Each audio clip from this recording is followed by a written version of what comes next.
يروحوا المغاربه يتصوروا معاها، ويروحوا الجزائريين يعاودوا ويروحوا السنغاليين يتصوروا معاها، يحطوها في موريتانيا بلد يعني مجاور للدولتين، ويحطوها هكذا. لا خاطر شوف اسعد، من المفروض عنده اللايف تاعك راه طالع بزاف، ان شاء الله بربي دير نداء لوزاره الصحه المغربيه، لانه السكر راح يطلع المغاربه بعد ما ينحوهم من الكاس ويعاودوا يرجعوها للسنغال. يعني نصيحه اللايف تاعك راه طالع، وجه نداء لوزاره الصحه باش يحضروا نفوسهم، باش الصدمه ما تكونش قويه على الاقل، لانه في الاول وفي الاخير الفرحه فرحناها، احنا فرحنا كجزائريين بالسنغال، ونزيدوا نعاودوا نفرحوا الفرحه الثانيه بعد ما يعاودوا ينحوا لهم الكاس. يعني هذا هو، يعني اذا كان الكاف حبت تسمع لنا، على الاقل يحطوا الكاس هذه في موريتانيا، ويروحوا المغاربه يتصوروا معاه، ويطلعوا السنغاليين يتصوروا معاه، وتكون مشتركه بينهم. انت لا باس. النعمه والحمد لله. انت متاكد بكامل قواك النفسيه والعصبيه؟ والله يا اخي اسعد، انا مانيش منافق اخي اسعد باش نقول لك انه باركت للمغاربه بالكاس ولا لا، انا فرحت مع السنغاليين كي داو الكاس، وراح نعاود نزيد نفرح فرحه ثانيه مع السنغاليين. ولماذا لا تفرح مع المغرب؟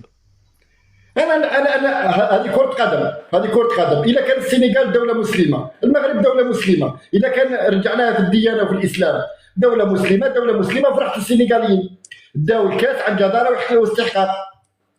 اذا كان عندهم مشكل في ابراهيم دياز ما يعرفش يدير بينالتي، يعني مش مشكلتي انا كجزائري، انا يروح يسقم كرعيه وبعدين يتحدث على كره القدم ويتحدث على الامور هذه.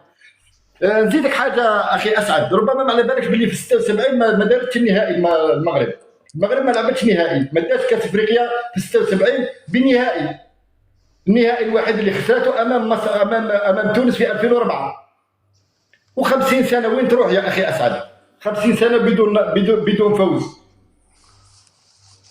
طيب سد المايك.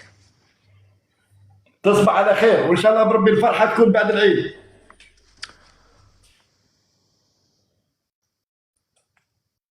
هذه مطلوبة.